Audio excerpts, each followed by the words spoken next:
Hats, holidays and the high life. Meet Princesses Beatrice and Eugenie. They seem more like twins than sisters. Nobody says Beatrice or Eugenie separately. It is Beatrice and Eugenie. They sort of come together in a pair. Nice dress. Thank you. They're the princesses we love to mock. It looked to the public, that they were never doing anything that involved any serious thought. Their parents, Fergie and Andrew, have brought shame and scandal on their daughters. You're an embarrassment, sir. They've done so many things which are almost unbelievably stupid that inevitably the daughters are dragged in. I let the side down. Simple as that. The 9th and 10th in line to the throne have been subject to ridicule in the media. We've had almost as many hats as we've had holidays. And just like our holidays, most of them have been free. Beatrice was widely mocked for her Philip Tracy hat, which was compared from everything from a pretzel to a loo seat. They've been accused of extravagance and privilege. Beatrice famously had about 15 holidays in a year in which she was supposed to be working. And Eugenie definitely got herself a bit of a reputation as a party princess. We've had to learn some lessons the hard way. But how much do we really know about them? A lot of people don't realise that they don't get any money formally from the state. Tonight, using rarely seen footage and in their own words, we reveal the truth about these much maligned princesses. Growing up in the public eye means that every embarrassing, slightly awkward growth spurt or hilarious fashion moment are published around the world. Now happily married and with the birth of a baby boy for Eugenie, we ask whether they've finally managed to free themselves from their parents' controversial shadows. I think there is a lot about the York sisters to be celebrated. Are they pampered princesses? I don't think they are at all. I think they're the reverse.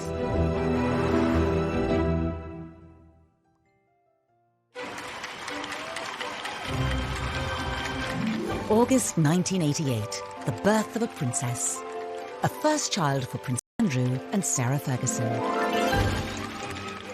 There was huge euphoria. Everyone was just delighted that there was another royal baby, and they came out of the hospital and posed outside.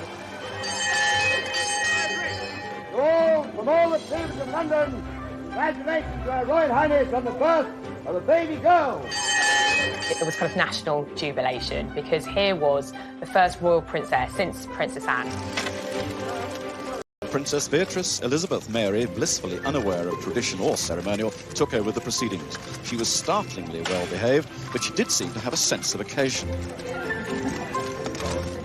The name Beatrice was really, it was Queen Victoria's daughter, Beatrice, that she was named after. She's Beatrice Elizabeth Mary. So Beatrice has the names of all English queens since 19...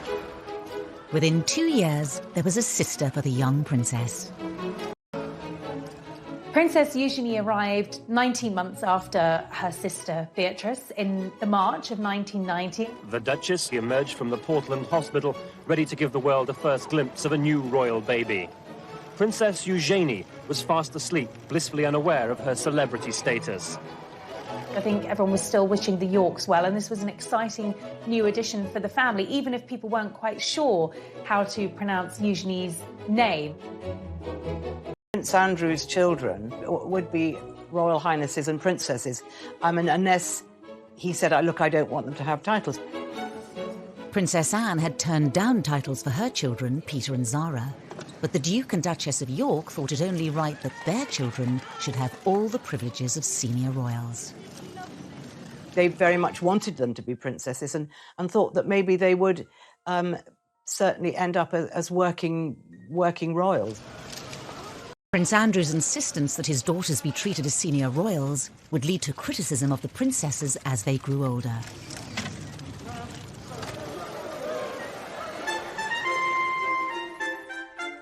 But to really understand the attacks on Beatrice and Eugenie, you have to go back to the marriage of their parents.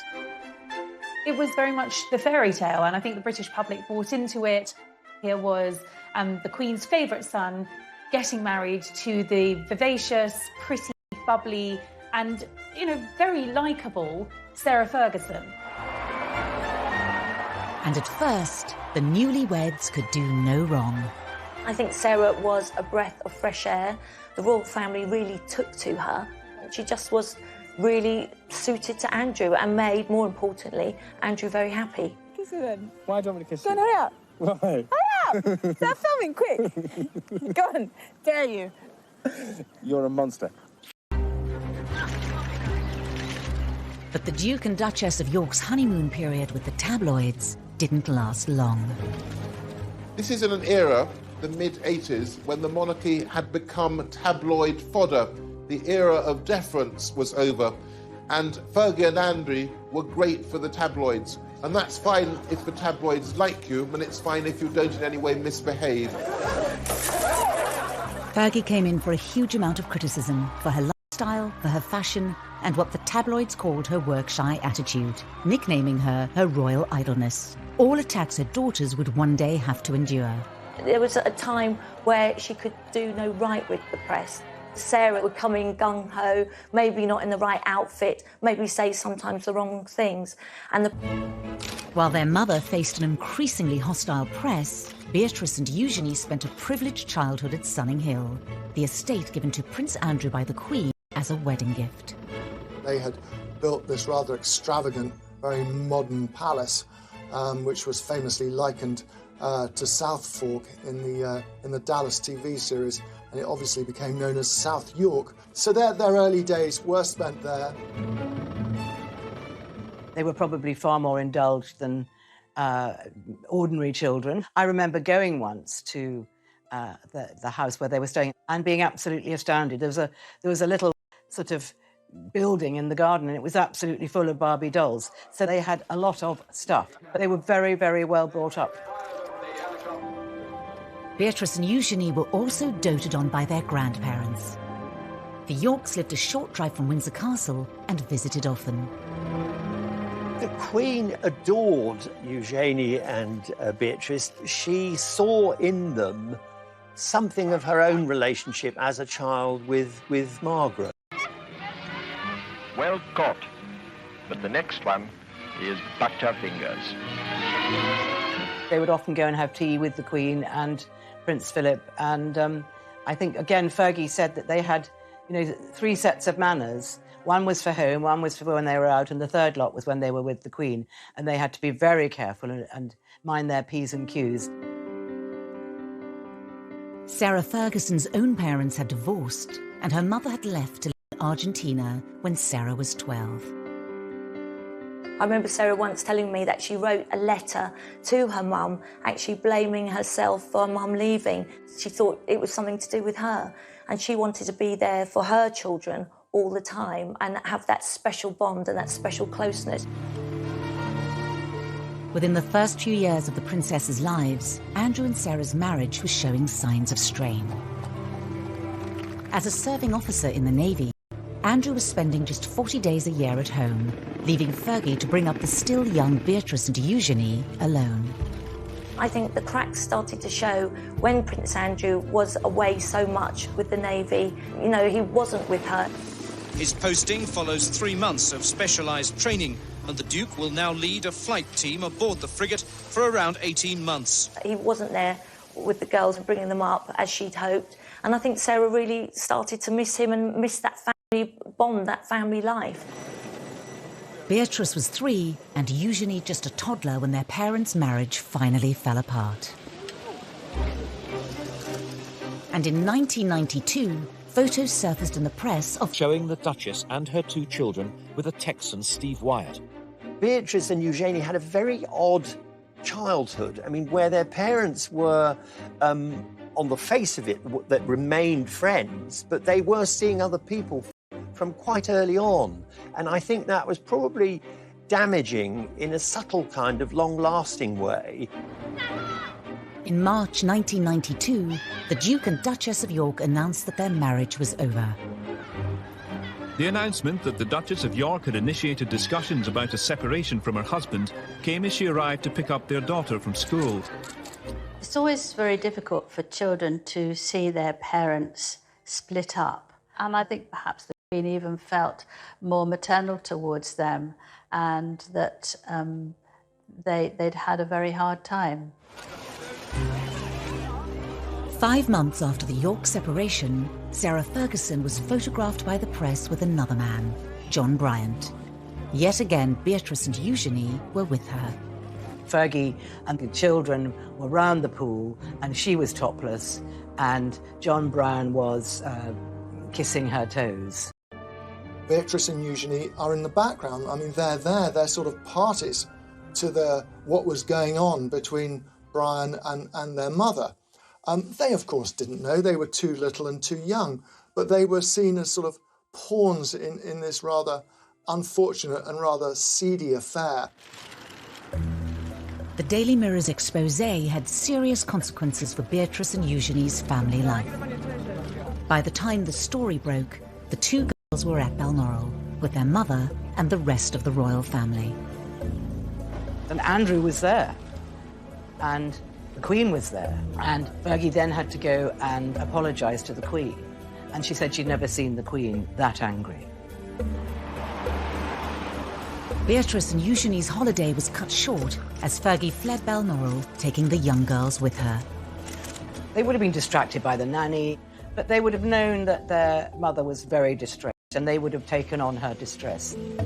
The girls went back down south. I mean, and at this stage, they were no longer living at Sunninghill. Their mother had a rented home not far away. She had a series of rented houses in Surrey and Berkshire that she sort of moved to with alarming regularity, which in itself must have been sort of destabilising for the girls. Fergie was reportedly banished by Prince Philip from family gatherings, making life difficult for the princesses. Christmas at Sandringham is a big family occasion, and suddenly Sarah Ferguson wasn't there. That must be very hard to understand when they were young girls. Why is a farmhouse on the Sandringham estate? The girls obviously spent time with her and slept there, and then on Christmas Day, Andrew would collect them and take them to church, and they'd go back up to Sandringham House for lunch with their grandparents and the rest of the royal family. Meanwhile, Fergie was having her turkey twizzler or whatever she was doing all on her own. Despite the split, Prince Andrew and Sarah Ferguson were determined to do the best they could for their children. Andrew and Sarah obviously had separated, but they were very much kind of co-parenting, very much a united family unit. It was more than just a united front for sports days. I mean, you would expect that for school events. But it went far beyond that. I mean, they were going on holiday together. It meant there was a lot of continuity and reassurance for Beatrice and Eugenie that their parents were still very much part of their lives. Despite their best efforts, Andrew and Sarah's marital problems created major upheaval for Beatrice and Eugenie. But the girls would also face their own personal issues. Beatrice, at the young age of 7, realised something wasn't right. She was finding it very difficult to learn.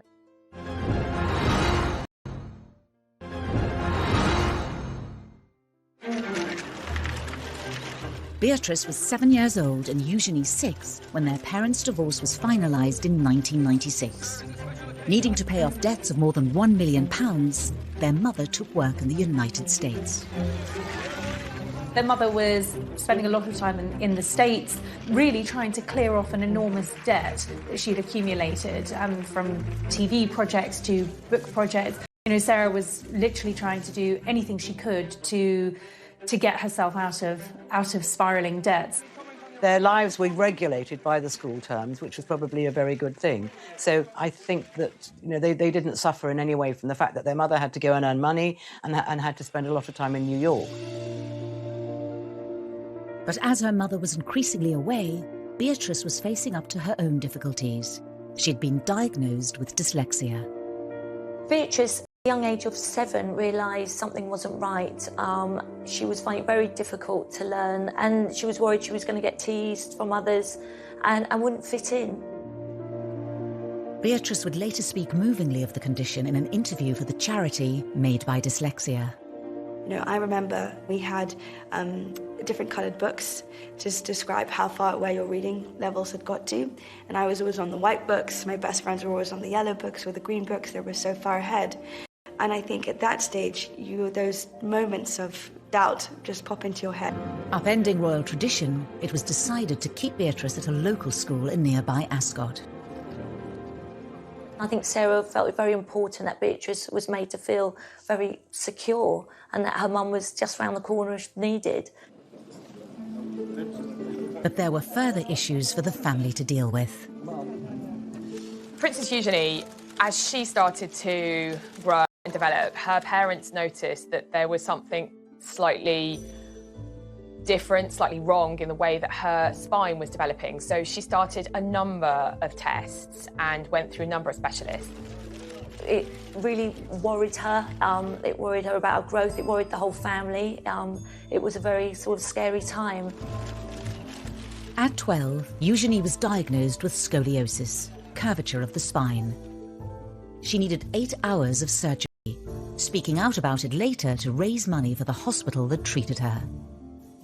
I had scoliosis of the spine, which my mum found. They put metal rods in my neck and 8-inch screws up my back, which have now fused together and keep me straight. She makes private visits to see patients, and I understand that she writes to many child patients who have to undergo the same thing as her to say, look, I had it done, best decision in my life. Yes, it was tricky. Yes, I had to wear a back brace, but the upshot of that is that I'm able to ride, I'm able to walk, I'm able to ski, I'm able to lead a completely active life. In their young lives, the princesses had coped with the public scandals surrounding their parents and their private battles. There would be further struggles ahead as they carved out new roles for themselves. But uniquely, they always faced these challenges together. They're very close friends and very close sisters, but they're very different personalities. Beatrice is perhaps a more formal and more reserved. Eugenie is, I suppose, what might be described as bubbly and chatty. The more confident Eugenie chose to go away to Marlborough College, the co-ed public school also attended by Kate Middleton. Marlborough is quite progressive boarding school. It's very sporty. It does a lot of art, does a lot of drama. It's not just about the academic achievement of its pupils. And that really suited Eugenie, I think. And she made a core group of friends there with whom she'll be friends for life. Beatrice, who is, I think, the quieter and perhaps shyer of the two girls, went to an all-girls school in Ascot. She delayed her GCSEs for a year because of her dyslexia, and she didn't get the best grades, but she did go on to become head girl. William and Harry. There was a stage when kind of Harry was falling out of nightclubs, and it would normally be Eugenie as his right-hand wing woman. And they certainly enjoyed themselves, and Eugenie definitely got herself a bit of a reputation as a party princess. Away from the limelight, the public began to see a different side to the princesses, and one that wouldn't go down well. They were mixing with a fast crowd, and it looked to the general public, you know, that they were always having a good time and never doing anything that, you know, involved any serious thought. The press was beginning to draw comparisons between Eugenie and Beatrice and their parents.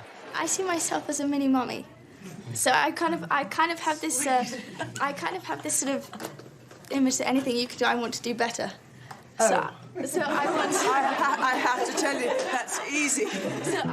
The comparisons were not always favourable. When Eugenie went globetrotting on a gap year to mark the end of her A-levels, the tabloids weren't far behind. The suggestion really was that here was a couple who were living beyond their means, cashing in on their royal connections, and weren't Beatrice and Eugenie going to be just the same? It was almost as if they were tarred with their parents' brush from the outset. Eugenie went to South Africa and on to the Far East. She was sort of flitting from country to country, as most middle-class young people do who take gap years. But of course, she was accompanied by police bodyguards, and that meant we, the taxpayers, were paying for policemen to accompany her to the fleshpots of the world. The taxpayers' share of the bill added to the reported £500,000 already spent on the princess's protection each year. Prince Charles decided, as they would not likely to be very senior royals, that this was too much for the public to pay, so he stopped that. Prince Andrew was so angry that he wrote a note to the Queen saying that he wanted them to be considered as proper royals and he did not want the protection officers to leave them. Usually the Queen gave in to him. She had this huge soft spot for him and he could persuade her to his way, but this time she refused.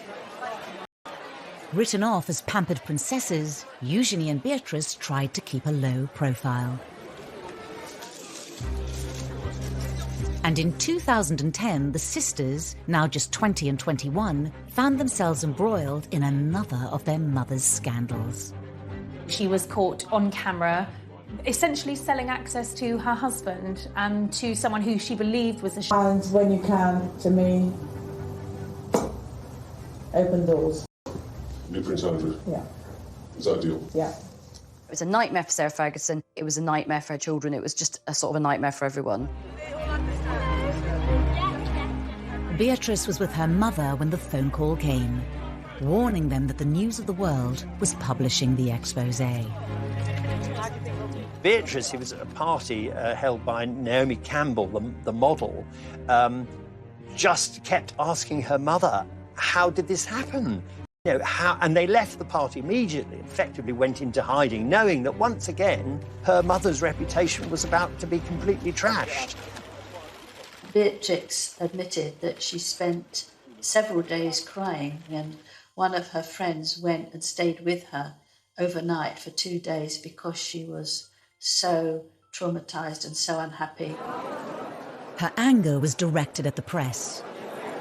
And just as they have done throughout their lives, Beatrice and Eugenie leapt to the defence of their mother. They called themselves the tripod, and that's exactly what they were. They leaned on each other, they depended on one another, they were absolutely a unit, and nothing was going to come between them. Over the coming years, it would be the turn of Sarah Ferguson to defend her daughters against their critics.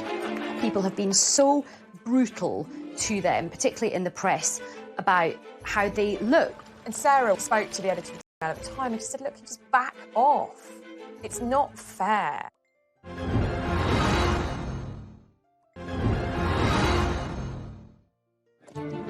Prince Andrew's insistence that his daughters receive royal titles at birth immediately put them under the glare of the world's media. As young girls growing up, Beatrice and Eugenie had less of a place in the spotlight than William and Harry, but there was still a lot of press interest in Beatrice and Eugenie. This, along with the scandals and embarrassments that have engulfed their parents, has meant that Beatrice and Eugenie have also been in the firing line. The whole family is seen as a soft target because the parents particularly have made so many, mistakes is being generous, that inevitably the daughters are dragged in. I think there are times when it looks as though the girls are just being knocked because it's turned into something of a national sport, and particularly when it comes to their fashion sense. The two princesses have become renowned for their bold designer outfits. People have been so brutal to them, particularly in the press, about how they look, which is just so old-fashioned and sort of sexist in this day and age. The two of them are quite similar. Fergie was often criticised in the press for getting it wrong in the fashion stakes. You know, her fashion choices were bold, some might say garish, always over the top. And I suppose when we started seeing Beatrice and Eugenie taking a leaf out of Fergie's fashion book, history repeated itself. But it was when Beatrice and Eugenie were seen arriving at their cousin William's wedding in 2011 that the ridicule reached new heights. I don't think they will ever live down the outfits that they wore to the royal wedding. Sarah had paid a fortune to have them styled for the wedding day so that they looked the part. Beatrice's choice of hairwear instantly created a national debate.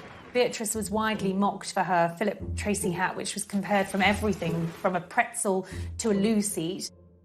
She became a meme instantly. There were lots of jokes going around that it was like a television aerial. This hat was like another guest. It was like the most talked about guest at Kate and William's wedding. Within hours of the wedding, the silk fascinator, costing around £2,000, had earned its own Facebook page, and hundreds of photoshopped images of the headpiece were shared online. It did get the headlines, maybe for the wrong reasons, but they're very confident, and I think they have this wonderful knack of just, laughing it off.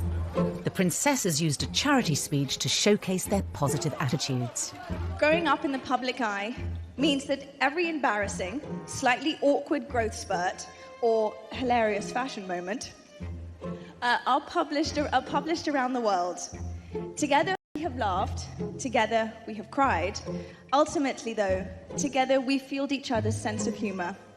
Beatrice actually did something very clever. She turned the thing around brilliantly by auctioning the offending fascinator. It raised £81,000 for charity, which she got a lot of good publicity for that. And it showed that, unlike her parents, there are times when Beatrice is quick on her feet. The princess's love of headwear became infamous and was mocked by the critically acclaimed Channel 4 show, The Windsors. If there's one thing we're famous for, it's our... holidays. Yeah. Has. So basically, this is just like a small selection of some of the incredible fascinators that I've got. So, and these cost like in and around about £1,000, £2,000 each, which is a lot, like if you're poor. They were called the Frumpy Sisters, the Two Ugly Sisters. You know, the press were very cruel, and that must have been incredibly upsetting for them. In 2018, the princesses opened up about how the scrutiny has at times taken its toll, particularly after one royal engagement. They spent an hour or two in Buckingham Palace meeting dozens and dozens of people, doing the royal job, and admitted that they were both in tears and trying to comfort each other because they felt they'd been so badly treated. Even Beatrice's weight was criticised when she was just 19, proving once again that life in the spotlight came with serious downsides.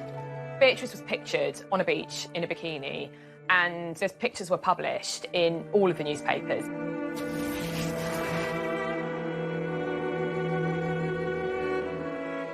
Sarah was really upset, and she is very protective of her daughters. And I think she spoke to the editor of the Daily Mail at the time, and she said, look, you just back off. It's not fair. Sarah also used an interview about her TV programme, The Duchess on the Estate, to plead with the media. Everybody is talking about these zero models walking up and down the catwalk, and then they say they're all too thin. Victoria Beckham's too thin, and this person's too thin. And then someone who's a good size 10, oh, she's too fat, she doesn't take drugs, she doesn't smoke. You know, she's going to university in September reading history. Give the girl a break. It was probably reminding her of the fact that she had a very hard time in the press when she was younger as well. It's partly guilt by association. They're an easy target because their mother's always been a target. Even as they reached adulthood, the princesses struggled to escape their parents' shadow. I think that a lot of the things which have been said about Beatrice and Eugenie were kind of as though they were their parents' appendages and as though they weren't independent people. There is one area of Beatrice and Eugenie's lives that gets very little press coverage. I think people don't realise that both Beatrice and Eugenie do actually have full-time jobs, and they have built up their own independent careers. And of course, a lot of people don't realise that they don't get any money formally from the state. When it comes to their careers, Beatrice and Eugenie are often tarnished in the media by their parents' reputations. Eugenie, we're going to have to get jobs. Is that like when Daddy has a party for Arabs and British businessmen? No, I think a job's where you have to go into a building or something. Yeah.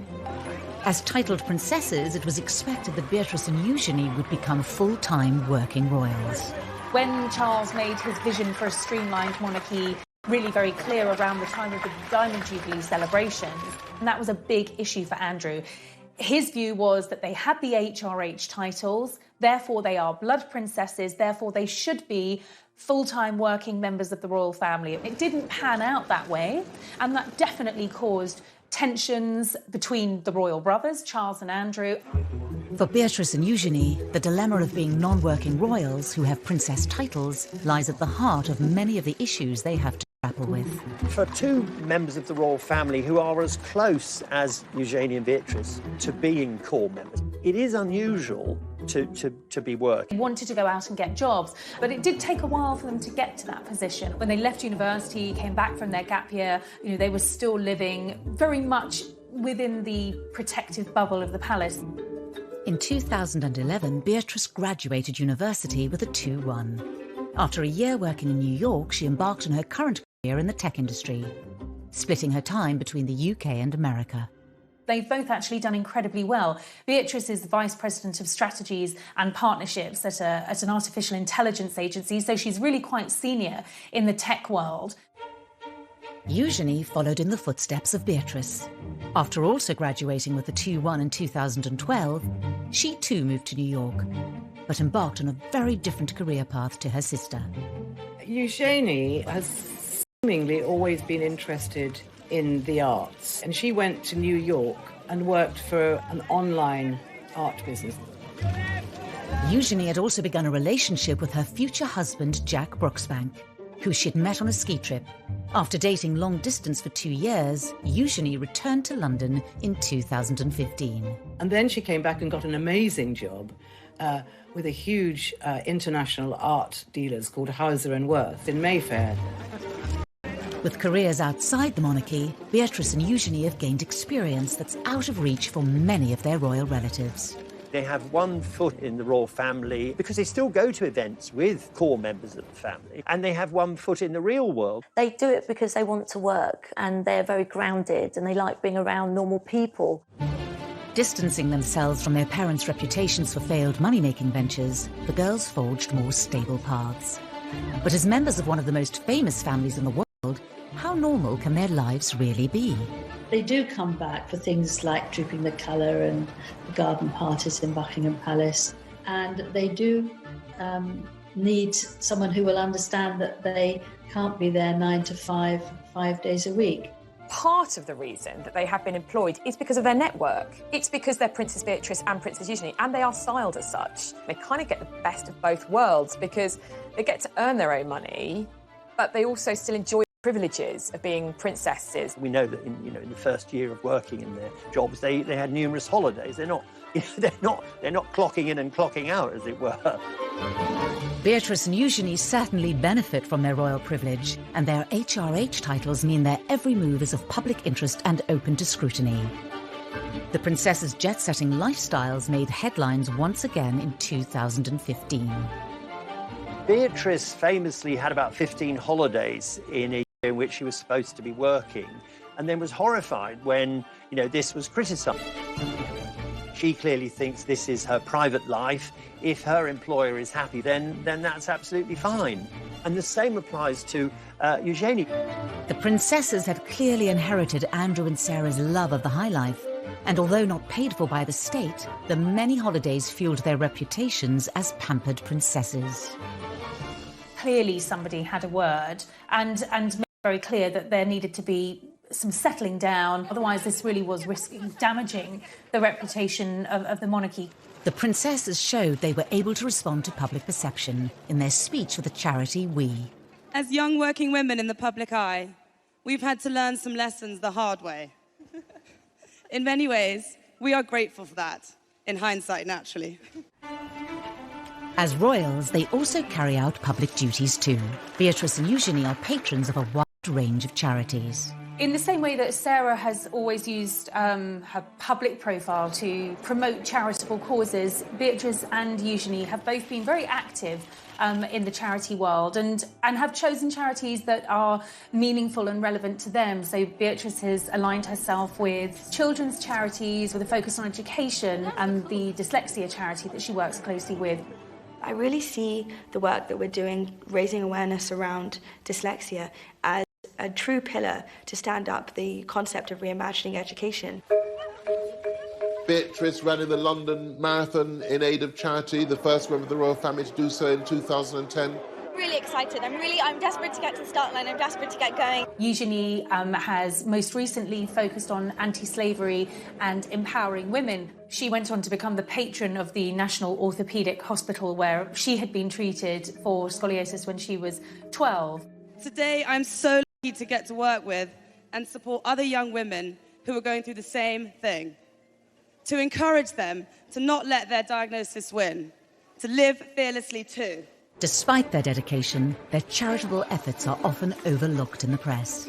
There's far too much focus on perhaps some of the outfits that they've been wearing or what they're getting up to in their private lives. And because there has been so much scandal associated with their parents, that has slightly overshadowed the good work that they have done themselves as individuals. I think in terms of their public conduct, they see the mistakes that both of their parents have made. So I think Beatrice and Eugenie have learnt from this. They've given very few rather short interviews, normally about something very specific, often a charity involvement. They want to live quiet lives below the radar, the antithesis of the lives that their parents have lived. That desire to largely remain out of the public eye is all well and good, But when it comes to royal romances, it was Eugenie trying to compete in glamour with Harry and Meghan's weddings, but this is someone who's ostensibly an ordinary working person.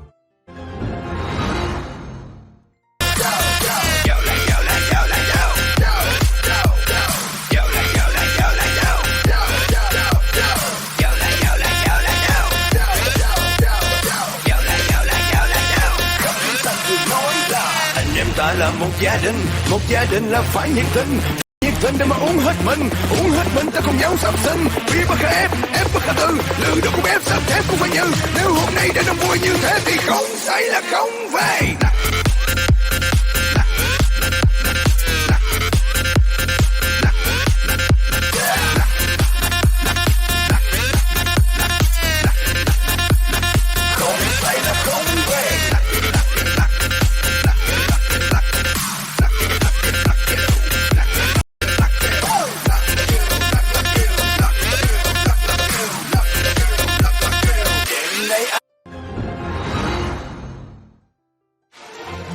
The world's media love a royal romance.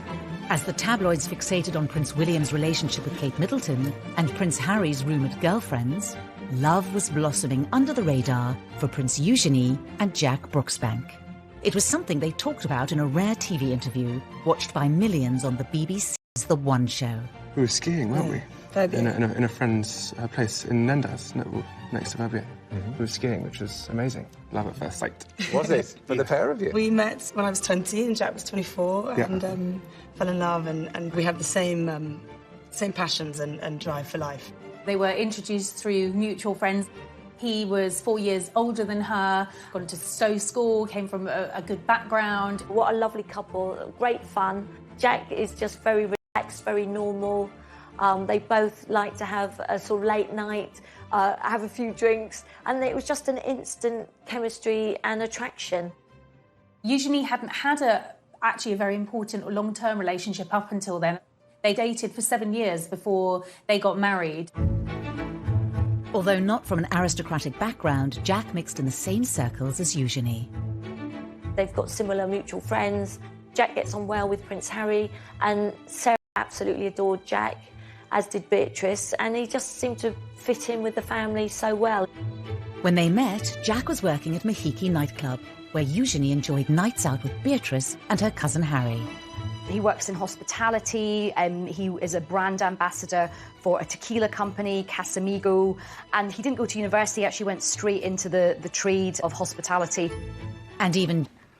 I'm just off to work. Have a good day, darling. Tequila? Shot! Eugenie and Jack announced their engagement in 2018. To mark the occasion, the couple also did an interview with ITV's long-running daytime show This Morning.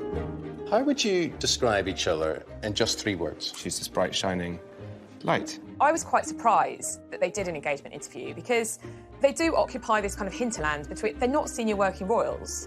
They are private individuals. So ordinarily, you wouldn't have a engagement interview for a private royal. So the iconography was, this is a royal wedding. And the interview was in Buckingham Palace. But Eugenie's big day had to be put on hold. Because of the order of hierarchy, she actually had to wait for Prince Harry to marry Meghan before she could marry Jack, even though they'd been engaged for a long time. There was a certain amount of upset about that and upset about being told you've got to wait. The British public won't be able to be even remotely enthusiastic about this wedding. As a senior royal, Harry's wedding came first, but Prince Andrew was apparently determined to make sure that his daughter's was no less important. I think particularly Prince Andrew, he's always been a bit miffed that they were never made full working members of the royal family. So I think this was his opportunity to really show them off to not just the country but to the world and say, yeah, my daughters are absolutely up there with, you know, William and Harry. Eugenie's big day was looking to be an extravagant affair. Prince Andrew very much wanted to have a big fun fair for his daughter. It was very difficult because I feel that a lot of the public didn't want this. They thought it was a waste of taxpayers' money from the security.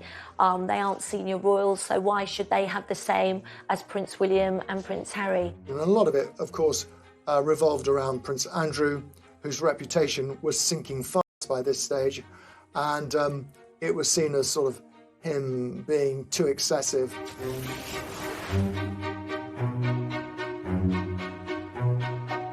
The reception wasn't footed by the taxpayer, but it was thought that all in all that the whole wedding would have cost between about £2 million, £2.5 million, and it was felt that quite a big chunk of that would have been for security. Eugenie already seemed to be an easy target in the press because of her parents' reputations, but the excessive nature of the wedding opened her up to serious scrutiny. She was once again branded the pampered princess. It was Eugenie trying to compete in glamour with Harry and Meghan's wedding, but this is someone who's ostensibly an ordinary working person. And it kind of highlights this slightly problematic tightrope that both are not working members of the family. The wedding went ahead as planned. On the 12th of October 2018, Princess Eugenie and Jack Brooksbank were married at St George's Chapel, where Harry and Meghan had wed earlier that year. I don't think any of us quite knew what to expect of this wedding. Were the crowds going to turn out for this big day? It actually was a great success. The crowds were out. Eugenie wanted the big fairy tale wedding at Windsor Castle, and that was what she got. When it came to numbers, Eugenie and Jack did certainly outdo Harry and Meghan, with 200 more guests at their nuptials. The wedding was huge. I mean, I think 800 guests, but Fergie has a lot of friends and she loves parties and she loves organising parties, and it was never going to be small. Among the 800 guests were many well-known faces. Eugenie and Jack's wedding was a royal wedding, like no other, quite simply because Eugenie has a contacts book, just like her mother's, packed with VIPs, famous people who aren't just famous people, they are her friends. There was Naomi Campbell, Cara and Poppy Delevingne, Demi Moore, Robbie Williams was there. In fact, Robbie Williams' wee girl was one of the Flower Girls. There was another night of partying at the Royal Lodge, and this was a big affair with dodgems and sort of fairground rides. It certainly was star-studded, but of course Eugenie and Jack's families were central to the celebrations. Her father walked her down the aisle. Her sister was her head bridesmaid. She had her nieces and nephews, Princess Charlotte and Prince George, as part of the wedding party. So for all the famous faces in the pews, at the heart of the wedding, it was family, and that's very important to Eugenie. Despite years of having her fashion sense mocked, Eugenie's outfit choice on the day was widely admired and held great personal significance for the royal bride. There was a lot of speculation in the press about who'd been chosen to design Eugenie's wedding dress, and Pilotto was an unexpected choice, but the dress was beautiful. It was very different to anything we'd seen a royal bride wear, in that the back was deliberately low cut, and Eugenie later explained that she'd deliberately chosen that style to show off the scar from when she'd had her operation as a 12-year-old girl to correct the curvature of her spine. And the other thing is that she was wearing this beautiful tiara with emeralds in it, which was sent to her by the Queen. The tiara from the Queen was to show the strength and the closeness of their relationship. Whilst the weddings of Harry and William were broadcast to the world on the BBC as well as other channels, his people asked the BBC if they would televise it, and the BBC said no. In the end, the ceremony was broadcast on ITV in an extended episode of This Morning, watched by 3 million people. There'll be a few more people than most people have. There are a few more than Harry had, but that's just the nature of Eugenie and Jack. They've got so many friends that they need a church of that size to fit them all in. I remember watching the interview they did with Prince Andrew, and I kind of winced. Our wedding's bigger than your wedding. Despite all Andrew and Sarah's efforts to ensure all eyes were on their daughter, attention once again turned back to Harry and Meghan. That day was somewhat overshadowed when, just a day later, Harry and Meghan publicly announced that they were expecting their first child. It's understood that they shared that news with close family friends at the wedding itself, and understandably that was upsetting for Princess Eugenie. Although Meghan and Eugenie get on perfectly well, they are not good friends. I just don't believe it was a coincidence. But after Eugenie had her fairy tale wedding in the spotlight, Beatrice had no choice but to keep hers out of sight. Suddenly, the entire world is looking at Prince Andrew and their family, and it is one of the biggest scandals.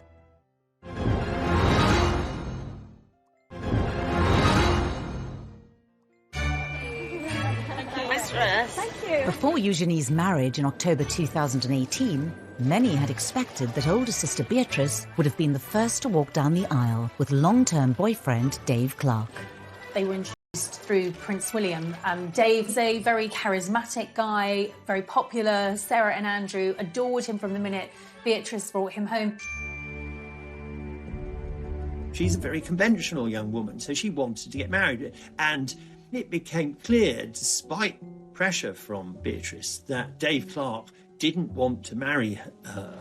With no marriage in sight, the relationship came to an end in 2016. I think that for Princess Beatrice, she'd invested 10 years of her life with a man that wasn't going to marry her, so that is a difficult situation for any young girl to be in.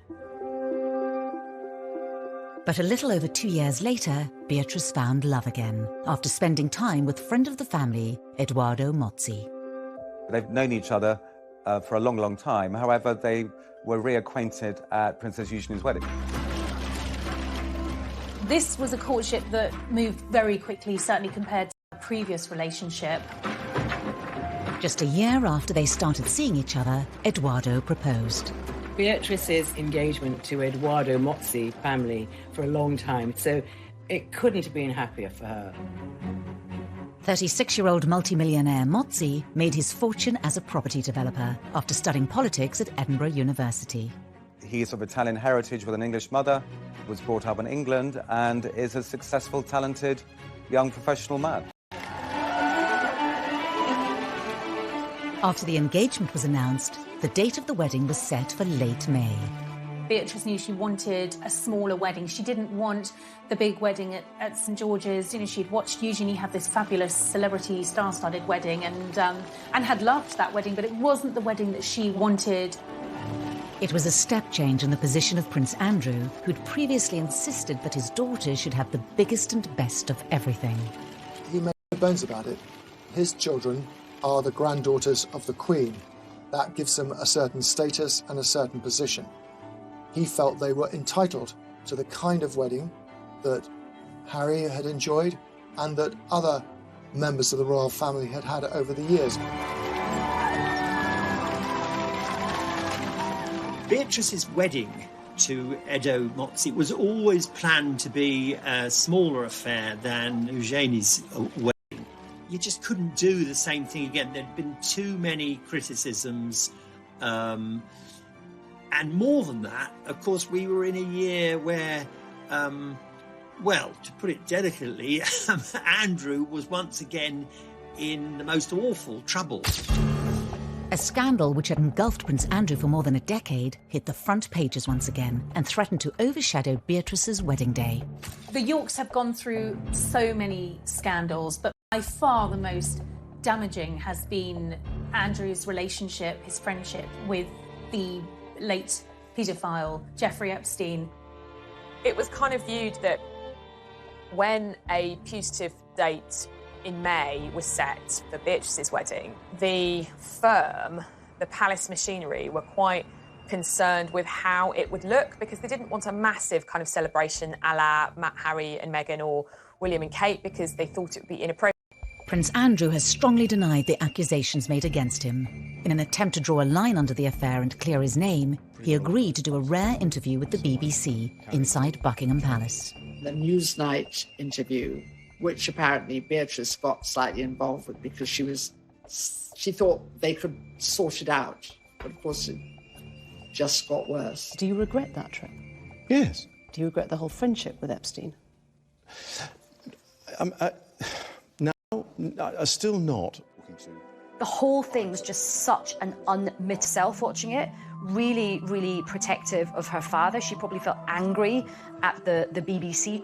It would have been heartbreaking for her, really, because her parents had relied on her advice for many other things. And this time she was in a very difficult situation and she went against her instinct I wonder what effect all this has had on your close family. You've got daughters of your own. It has been what I would describe as a constant sore in the family. She wanted the right thing. She wanted her dad's name to be cleared. She believed in her dad. Anything she could do to try and save her father and also to save her wedding day. Their father was taken out of frontline royal duty, making a public wedding difficult. It was still going to be a royal wedding. No decisions have been taken over whether to film it. There would have been some photographers, and then the reception at Buckingham Palace would have been private. But of course, the COVID-19 pandemic threw everything up in the air. As the country went into lockdown, the wedding was postponed. Everyone felt so sorry for Beatrice because she was the one that, kept having to change her plans. And of course, this is a virus that doesn't discriminate in terms of class or privilege, and it doesn't matter if you are 9th in line to the throne, you still have to obey the same rules as the rest of us. But just 2 months later, in a move that shocked everyone, Princess Beatrice married in secret. These beautiful photos of the happy couple are the only official record of the day. COVID, in a way, lessened the embarrassment of a wedding at which Andrew had to virtually be brought in a sack because he was in such disgrace. Princess Beatrice managed to pull off something no modern member of the royal family has done. She managed to get married in secret, away from the prying eyes of the press and the long lenses of the pesky paparazzi. It ended up being in actually one of the most beautiful places in England, which is the chapel in the grounds of Royal Lodge, where the Queen worships every Sunday. The Queen was heavily involved in the wedding, even lending Beatrice a modified version of a vintage dress by Norman Hartnell that she herself had worn to a film premiere in 1962. It was just stunning. She looked absolutely beautiful. I think you can see that the Queen really does hold Beatrice very fondly. The Queen also offered her the tiara she'd worn on her own wedding day, in another clear sign of support for her granddaughter. For all the people who criticised her about all her outfits, she really had the last laugh because she looked absolutely box office. The public. It was rather heartening to see the pictures, and I thought this is a very good way of dealing with Andrew's fall from grace, dealing with the pandemic. In a video announcing the winners of a drawing competition for the Forget-Me-Not Hospice, Beatrice talked for the first time in public about the wedding.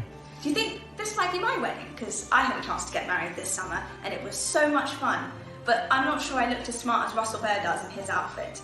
I think Beatrice and Edo were actually very happy that it happened that way. It was very private, it was all very low-key, which is exactly what Beatrice and Edo wanted.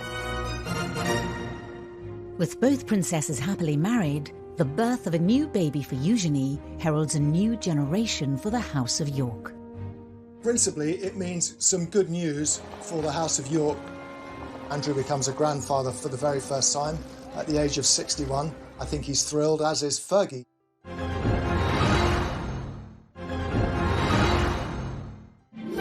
On February 9th, 2021, the palace announced the birth of Princess Eugenie and Jack's first baby, a boy. Princess Eugenie and husband Jack Brooksbank announced the arrival of their son. The Queen welcomed her 9th great-grandchild. The birth of a royal baby is always very exciting, and I think that there was just kind of general joy. I was told that Eugenie and Jack didn't know what they were having, so when little August was born, it was a surprise that he was a baby boy. In a break with tradition, Eugenie and Jack chose not to have a photo call on the hospital steps. Instead, they posted a photo of themselves on her Instagram page, holding their new baby boy. Royal babies, when they're first presented for their inaugural photo call, because that's what happens with a royal baby, they're usually swaddled up in a white blanket, something neutral. Drop the bass.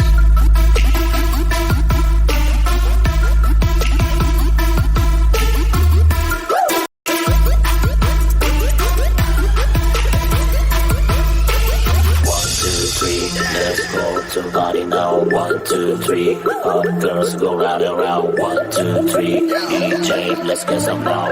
1, 2, 3, hey friends, let's chase out. Dreams up and drink it up. We can say never give up. Drink it up and drink it up. You drink it up, we drink it up. Shake your sucking dreams up. Shake your sucking dreams up. Shake your sucking, shake your sucking, shake your sucking dreams up.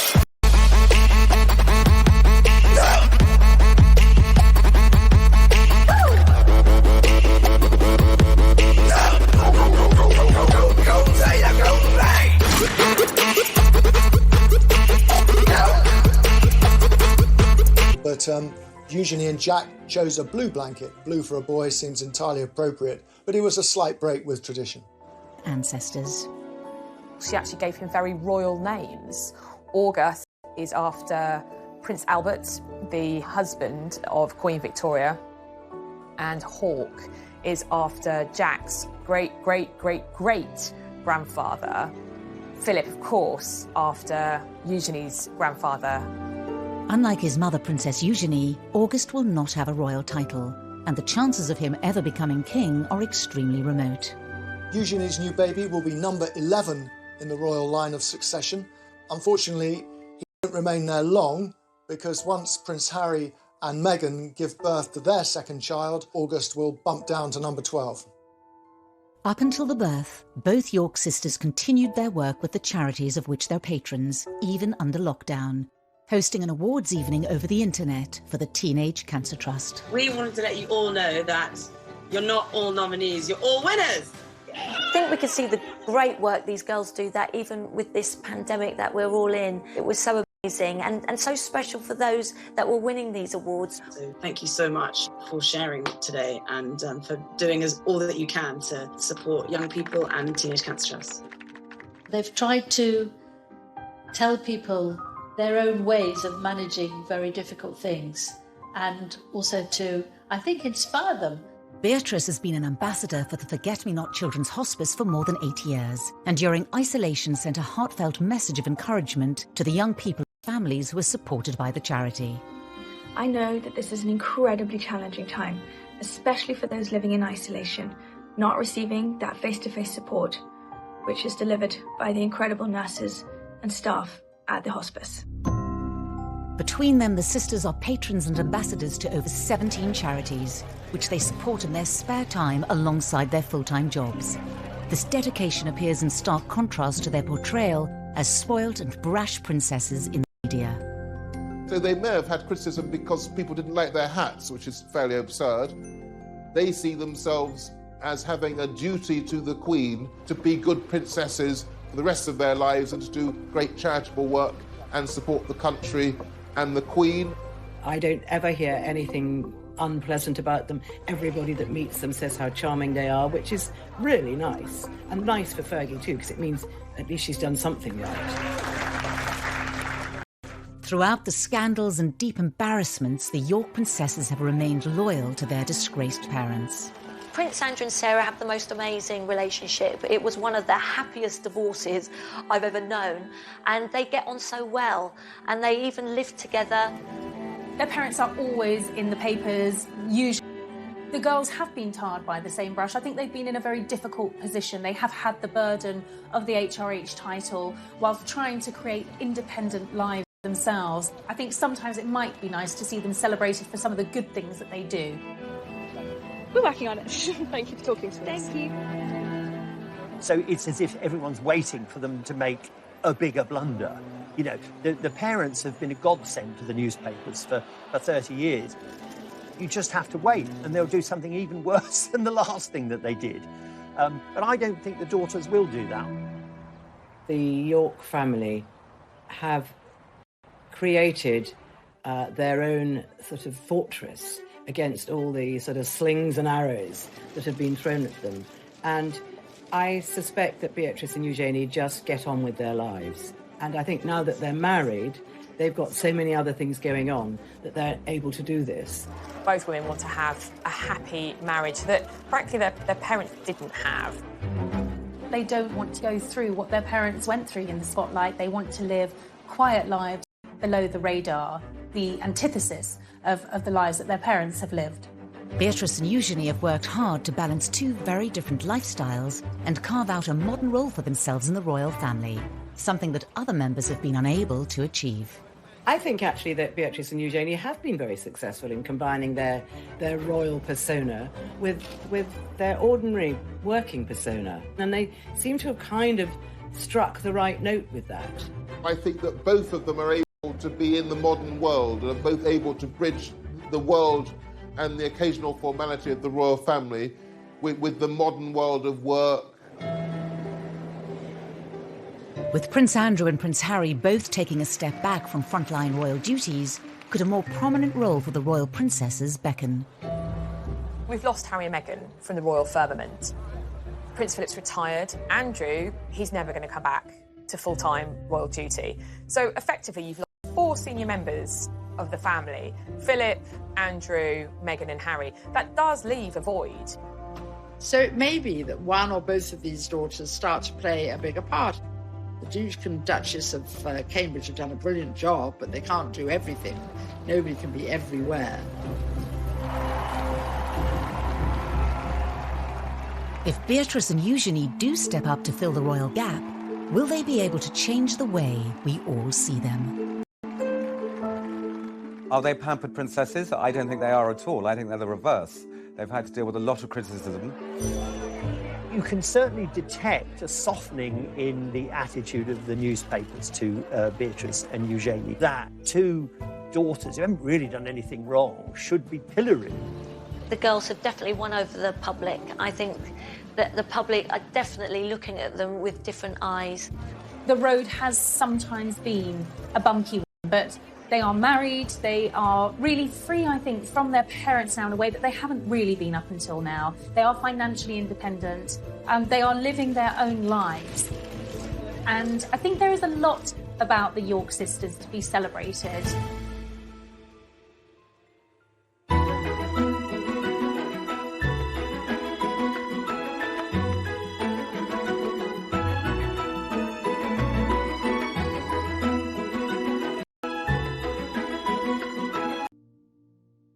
Children all the time and have that special bond and that special closeness. Within the first few years of the princesses' lives, Andrew and Sarah's marriage was showing signs of strain. As a serving officer in the Navy, Andrew was spending just 40 days a year at home, leaving Fergie to bring up the still young Beatrice and Eugenie alone. I think the cracks started to show when Prince Andrew was away so much with the Navy. You know, he wasn't with her. His posting follows 3 months of specialised training, and the Duke will now lead a flight team aboard the frigate for around 18 months. He wasn't there with the girls and bringing them up as she'd hoped. And I think Sarah really started to miss him and miss that family bond, that family life. Beatrice was 3 and Eugenie just a toddler when their parents' marriage finally fell apart.